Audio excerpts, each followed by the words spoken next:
દાહોદ જિલ્લામાં નકલી કચેરીઓ, નકલી બિનખેતી હુકમ, નકલી કર્મચારીઓ, નકલી તપાસ અરજીનો સિલસિલો હજુ ચાલુ છે અને તેની શાહી હજુ સુકાઈ નથી. ત્યારે દાહોદ જિલ્લાના લીમખેડા તાલુકાના ડેગાવાડા અનુદાનિત નિવાસી બક્ષીપંચ આશ્રમ શાળામાં નકલી ઓનલાઈન હાજરી તથા નકલી માતા-પિતાના ખાતામાં બાળકોની શિષ્યવૃત્તિના પૈસા જમા. દાહોદ જિલ્લાના લીમખેડા તાલુકાના ડેગાવાડા અનુદાનિત નિવાસી બક્ષીપંચ આશ્રમ શાળામાં લોકોની રજૂઆત બાદ મીડિયાના પ્રતિનિધિએ ઓચિંતી તપાસ હાથ ધરતા શાળાના આચાર્ય સુરેશભાઈ મોતીભાઈ પટેલ તારીખ 31/8/2024 રોજ એકમ કસોટી તપાસી રહ્યા હતા. ત્યારે મીડિયાના પ્રતિનિધિએ શાળાના અભિપ્રાય વિશે સવાલો પૂછ્યા હતા અને ઓનલાઈન હાજરી પૂરો છો કે કેમ, ત્યારે જણાવ્યું હતું કે ઓનલાઈન હાજરી પૂરી દીધી છે. 156 રજીસ્ટર સંખ્યા છે. 150ની ઓનલાઈન હાજરી પૂરી છે અને માત્ર 37 બાળકો હાજર છે. તો 150ની હાજરી કેમ પૂરી તેવું પૂછતા જણાવેલ કે અમારે આશ્રમ શાળાના બાળકોની 100% હાજરી પૂરવી પડે. 100% હાજરી નહીં પૂરીએ તો સુડી વચ્ચે સોપારી જેવો ઘાટ થઈ જાય, જેથી અમારે ખોટી હાજરી પૂરવી પડે. નહીં પૂરીએ તો સરદાર સાહેબની ગ્રાન્ટની ખોટ જાય તેમ જણાવેલ. તો શું દાહોદ જિલ્લામાં આવી કેટલી નકલી આશ્રમ શાળાઓ ચાલતી હશે તે તપાસનો વિષય છે. લોકમુખે ચર્ચાઈ રહ્યું હતું કે ડેગાવાડા બક્ષીપંચ આશ્રમ શાળાના આચાર્ય સુરેશભાઈ મોતીભાઈના ધર્મપત્ની અને આજ શાળાના રસોઈયાના બેંક એકાઉન્ટમાં બાળકોની શિષ્યવૃત્તિના પૈસા જમા કરવામાં આવ્યા હતા. તો શું સરકારશ્રીનો આવો કયો પરિપત્ર છે? આચાર્ય, તેના પત્ની અને રસોઈયાના ખાતામાં બાળકોની શિષ્યવૃત્તિ પૈસા જમા કરાવી શકે.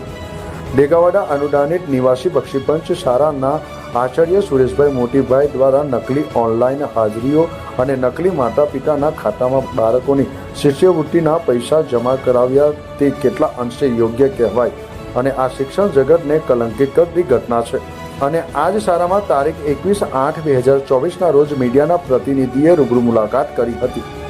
ત્યારે આશ્રમ શાળામાં એક પણ બાળક નહોતું. બાળકના રજા રિપોર્ટ પણ ન હતા. શાળા ફરજ દરમિયાન રજા આપ્યાનો કોઈ પરિપત્ર પણ ન હતો. શાળાના આચાર્ય સુરેશભાઈ મોતીભાઈ પટેલને પૂછતા જણાવેલ કે અમે બાળકોને દાહોદ સમાજ કલ્યાણ અધિકારી SM બારિયા સાહેબને પૂછીને બાળકોને રજા આપી દીધેલ છે. તો શું દાહોદ જિલ્લા સમાજ કલ્યાણ અધિકારી શાળાના આચાર્યને મૌખિક જાણ કરી રજાઓ આપતા હશે ખરા? આચાર્ય શ્રી સુરેશભાઈ મોતીભાઈ પટેલે જણાવ્યું કે અમે બાળકો જોડેથી રૂપિયા લઈ બાળકોના યુનિફોર્મ મંગાવીએ છીએ. તો શું ખરેખર આશ્રમ શાળાના બાળકો માટે સરકાર દ્વારા યુનિફોર્મ આપવામાં આવતા નહીં હોય? તદુપરાંત આચાર્યશ્રીને દૈનિક કામગીરી પૂછતા તેમણે જણાવેલ કે અમારી સ્કૂલમાં સમય 10:30 થી સાંજના 5 કલાક સુધીનો છે. તો આશ્રમ શાળાનો શૈક્ષણિક કામનો સમય સવારના 10:30 થી સાંજના 5 કલાકનો છે ખરો કે અધિકારીના પરિપત્રનું ઉલ્લંઘન કરી પોતાના મનસ્વીપણે આશ્રમ શાળાઓ ચલાવવામાં આવતી હોય છે? દીપક રાવલનો રિપોર્ટ, ન્યૂઝ ટુડે, દાહોદ. જી સર. હાજી. કઈ સ્કૂલ? શ્રી અનુદાનિત નિવાસી પ્રાથમિક શાળા ડેગાવાડા, તાલુકો લીમખેડા, જિલ્લો દાહોદ. શું ફરજ બજાવો સ્કૂલમાં? બસ બાળકો શાળામાં એકથી માન્ય. ના, આપ શું ફરજ બજાવો છો? હું શાળામાં આચાર્ય તરીકે ફરજ બજાવું છું. શું નામ? પટેલ સુરેશભાઈ મોતીભાઈ. કેટલા વર્ષથી બજાવો? આ 24 એટલે 25મું વર્ષ રનિંગ ચાલે છે. કેવું આપણી સ્કૂલમાં કેવું રીતે કાર્યક્રમ બધા બાળકો ભણવાનું કેવું ચાલે છે? આમ તો જો અમારી માન્ય સંખ્યા 150 છે. એની સામે અમે દર વખતે 5, 10, 2, 4 વધારાના દાખલ કરીએ છીએ. આ વર્ષે 156 રજીસ્ટર સંખ્યા છે. સવારમાં બાળકોને 5 વાગે ઉઠાડી અને અમારા શિક્ષકો એમને નાવા ધોવા શૌચક્રિયા માટે લઈ જાય. ત્યાર પછી બાળકોને નાસ્તો કરાવવામાં આવે. ત્યાર પછી બાળકોને જે શિક્ષકનો વારો હોય મિત્રનો, એ શિક્ષક એમને વાંચન લેખન કરાવે. પછી થોડી વાર અન્ય પ્રવૃત્તિ કરાવી અને પછી એમને જમવાનો ટાઈમ થાય એટલે જમવાનું આપે. પછી 11 થી 5 શૈક્ષણિક કાર્ય ચાલે. એમાં અમુક પ્રવૃત્તિઓ, પ્રયોગો છે, પછી નકશાઓ છે, જે વિષય પ્રમાણે આવતું હોય એ પ્રમાણે આપે એમ અને કરાવે. અને સાંજે 5 વાગ્યા પછી 1 કલાક રમત છોકરાઓને. પછી હાથ પગ ધોઈ નાવાનું હોય એવું કરે બાળકો. ત્યાર પછી 6:30 થી 7ના ગાળામાં જમવાનું મળે અને પછી સાંજે પ્રાર્થના થાય. પ્રાર્થના પછી 10 વાગ્યા સુધી બાળકોને વાંચન લેખન ગણન કરાવીએ અને એમનું લેસન કરે, ગૃહ કાર્ય કરે અને બાળકો 10 વાગ્યા પછી સુવાડી દઈએ પાછા. આમ તો સાહેબ તમારી શ્રેષ્ઠ શાળા છે, બધી રીતે નિયમિતતા, બાળકોને ભણાવવાનું વ્યવસ્થિત બધી રીતે સારું છે. પણ આપને સાહેબ જે આ બાળકોને હમણાં 15 તારીખે એવી રજા આપી દીધી, તે પરિપત્ર હતો સરકારનો? ના, 15 તારીખે નહીં આપી. કઈ તારીખે આપી? અમે જન્માષ્ટમી પર રજા આપી. તમે સાહેબ 15 તારીખે આપને ફોન કર્યો હતો તો 15 તારીખે એમ બોલ્યા હતા? ના, 15 તારીખે તો તમે આયા ધ્વજવંદન કાર્યક્રમમાં તો તમે આવેલા ને. અરે તમને મેં કહ્યું, તમે મને 21 તારીખે ફોન કર્યો. તો જન્માષ્ટમી, અરે 15મી ઓગસ્ટ તો 15 તારીખે હતી. હા, એટલે તમે પણ આપને જે વાત થઈ 21 તારીખે. 15મી ઓગસ્ટની સાહેબ તમે વાત કરી કે 15મી ઓગસ્ટ? ના, 15મી ઓગસ્ટે તો આપણો કાર્યક્રમ થયો. મેં તમને હમણાં પણ વાત કરી કે 15મી ઓગસ્ટના તારીખે આ કાર્યક્રમ થયો. અમે રક્ષાબંધન પણ અહીંયા કરી, એમના ફોટા બી આપણી જોડે છે. બધા બાળકોને પોતપોતાના ક્લાસમાં પણ કરી. અને પછી કેટલા દિવસ વહેલી રજા આપી? 2 દિવસ વહેલા રજા આપી. હા, તો 2 દિવસ વહેલા.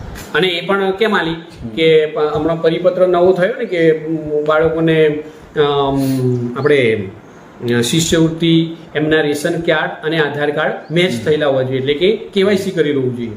એટલે બાળકોને કોઈને કેવાયસી કરેલું ના હોય એ રીતે 2 દિવસ ચાલુ હતા, એટલે બાળકોને કામ થઈ જાય, પછી રજાઓ આવતી હતી. એટલે આ રજા સાહેબ આપણે જે આપી રજા 2 દિવસ અગાઉ, તે તમારા અધિકારી કોઈ દ્વારા આપવામાં આવી? પછી ના, તે દિવસે મારે દાહોદ જવાનું થયેલું. તે સાહેબને પણ વાત કરીને આવ્યું કે સાહેબ આપણે બાળકોને 2 દિવસ આના માટે રજા લીધી.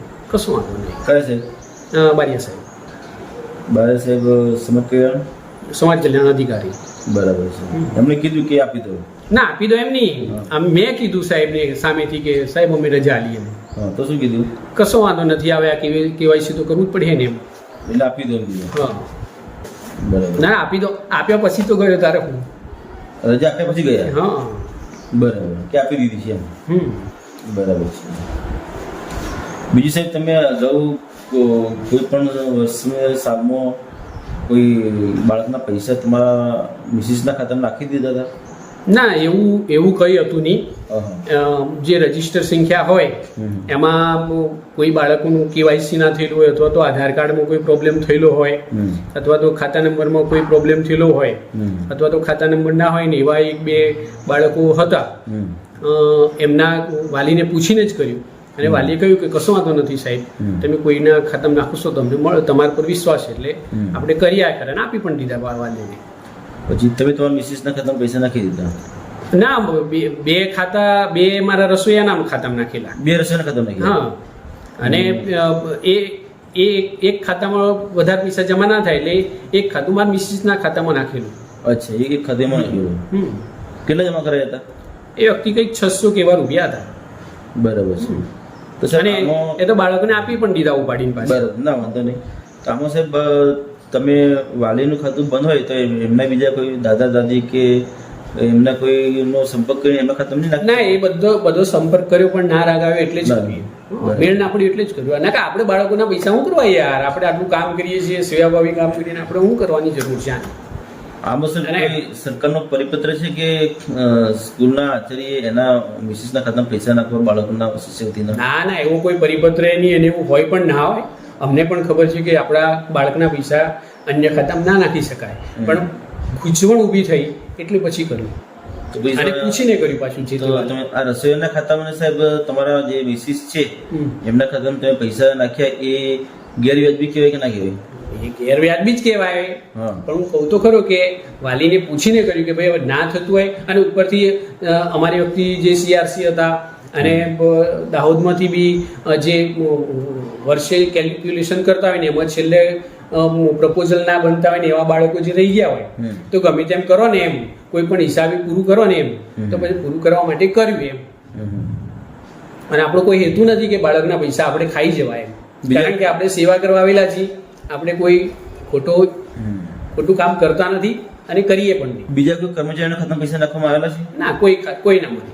આટલા 2 જ બાળકોના આટલા જ બાળકોના નાખવામાં આવેલા? ખાલી બધા થઈને 3 કે 4 બાળકના નાખેલા. એમાં એક બાળકના તો જમા પણ નતા થયા. તો 3-4 બાળકો. અને એ થયા ને એ નથી થયા એના પણ ઉપરથી તો મેં તો આપી દીધા. આપણે કઈ વાંધો નહીં એમ. આનો સર પણ કોઈ પરિપત્ર છે ખરો કે નાખો પૈસા તમારા? પરિપત્ર તો ના હોય, બધું ઓનલાઈન જ છે. અચ્છા, બરાબર, પણ ઓનલાઈનમાં ગૂંચવણ થઈ છે. છોરોને કેમ કેમ મૂકવાઈએ? ટોટલ કેટલા છે હમણાં હાજર? કીધું સાહેબ 37,000 ને તમે 150 ની એ હાજરી તો ભરી. ઓનલાઈન તો કરવું પડે. જો દિલીપ, ઓનલાઈન હાજરી બતાવી પડે. હું ખોટું ના કરું ને તો સદસ્યની ગ્રાન્ટ કપાય. પ્રશ્ન કરી ઊભો થાય, છેલ્લે કોને કે? બરાબર, આપણે તો હુડી વચ્ચે હોપારી જેવા માણસ. સોદા સાહેબ કોણ છે સાહેબ? સોદા સાહેબ કોણ છે? પાછું તો ચાલુ જ છે. નબન છે. એ તો ખાલી મોબાઈલ સીધો જ રાખવો પડે, એટલે મારા બાજુ ટચ કરવું પડે. સોદા સાહેબની ગ્રાન્ટ ખરી પછી ખરેખર કપાઈ જાય. એવું એટલે આજે પૂરી દેવી પડે. બધે જ આવ ઓનલાઈન ગ્રાન્ટ પ્રાથમિક શાળાનું ભલે ને બાળકો બી હોય પણ આજે એમને કરવું જ 4 પડે. વર્ષની પૂરી દેવાની. પેલા બિચારા મધ્યાહન ભોજન વાળા હોય એનો પ્રોબ્લેમ થઈ ને યાર. બરાબર. તમને રજા આવતા હોય તો બધું 2 જ મિનિટ ખાલી. આ દરેક સ્કૂલમાં આવતું હતું સાહેબ? આ ના શું તમે યાર એક બાજુ પેલું ચાલુ ચાલુ મને પૂછો ને યાર, નહીં સારું લાગે એમ. નહીં, દરેક આશ્રમ શાળા આવું તો થાય. ના તો મમ્મી વાત આ કઈ વાંધો નહીં. તમે ચિંતા જ કરો.